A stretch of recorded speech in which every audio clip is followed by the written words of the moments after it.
Rich in history and natural beauty, North Andover is a vibrant community with a small-town atmosphere. Just 30 minutes north of Boston, it feels further away because of a landscape that features 3,000 acres of preserved open space. From its quaint shops to its pristine Lake Kachikawick, there's plenty to do and see.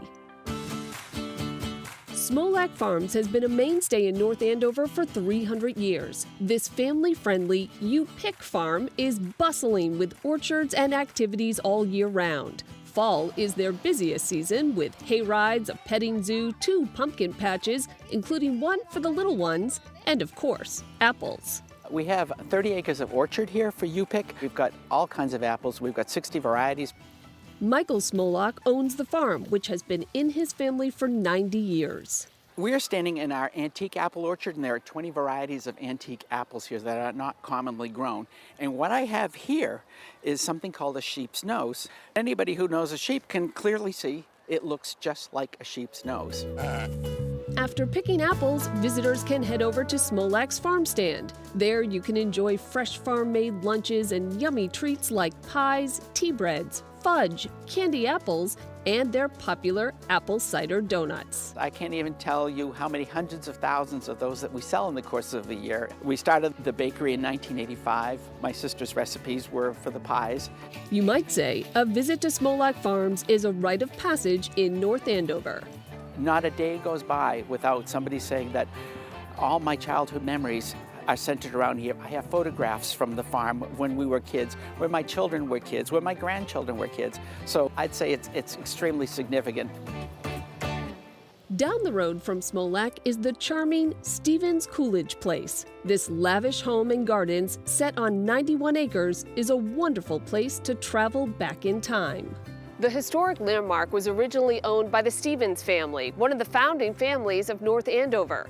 8 generations later, daughter Helen, along with her husband John Coolidge, transformed it into this elegant colonial revival country estate. The Coolidges were part of Boston's wealthy elite society. Diplomat John Gardner Coolidge was a descendant of Thomas Jefferson and Isabella Gardner. Shortly after he and Helen married, they built this summer home. It was their place they could relax, entertain their friends in style, and it's really a wonderful collection. It's a very personal collection, an eclectic mix of things from their travels and their life together. Susan Hill Dolan is the curator of the home, which is open to the public for special events.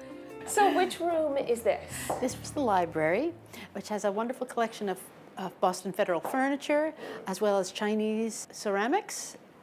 And Mrs. Coolidge's mother's own Boston Chickering piano. Wow. Outside the home are 15 acres of beautiful botanical gardens that visitors can stroll through. Helen Coolidge was on North Andover Garden Club. They were involved and they had a lot of ideas, and a lot of the ideas of the gardens were theirs from their travels. Kevin Block, the estate superintendent, took me through the lavish gardens and extensive architecture. There's an annual and perennial garden, a lovely rose garden, and French potager garden inspired by the Coolidge's time in France. We've historically preserved each garden to what it was. Our French potager garden, we found the original blueprint from 1931. We actually brought it back to the exact footprint of 1931. The grounds are open from dawn to dusk daily, and there are special events like concerts, holiday events, an open curator tour, and craft making throughout the year. After a busy day, there's nothing like a good meal. In a barn? The Loft off Route 125 serves up delicious comfort food like steak, burgers, and seafood in a 200-year-old barn. When you walk through the door into the bar downstairs, you're going to see remnants of what the barn or stable used to look like. The bar is actually in the middle where the hayloft was, where they dropped the hay in, and left and right you'd see all the posts where the corrals would be. Jim Dietz is the owner of the Loft. The barn was first built in 1868 and turned into a restaurant 110 years later. Jim took it over in the early 2000s, and careful attention was paid to retaining much of the original structure. When I started to do the renovations here, I tried to bring everything back to how it was done back in the 1800s. Originally, this was a fieldstone foundation, and it still is. All post and beam construction, all pins, Morse and tendon joints. You can't build this today. The loft serves a range of food, from steakhouse and pub fare to comfort food with a twist, like caramel chicken and macaroni and cheese with lobster.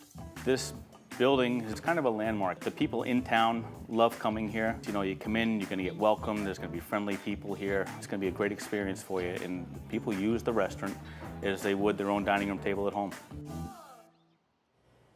Fun fact, all the metal in the loft was hand forged by a local blacksmith using just a hammer and an anvil. You don't see a local blacksmith that much anymore. Not really. Back to Stevens Coolidge Place. A lot of events going on this month. They've got scavenger hunts for the kids. They've got actually make your own Thanksgiving. We're saying Thanksgiving. Centerpiece and all kinds of other fun things. So it's a good spot to stop by this month. This is a great time to go because it's only open for these special events, and you can find a list on our website. And we will be right back.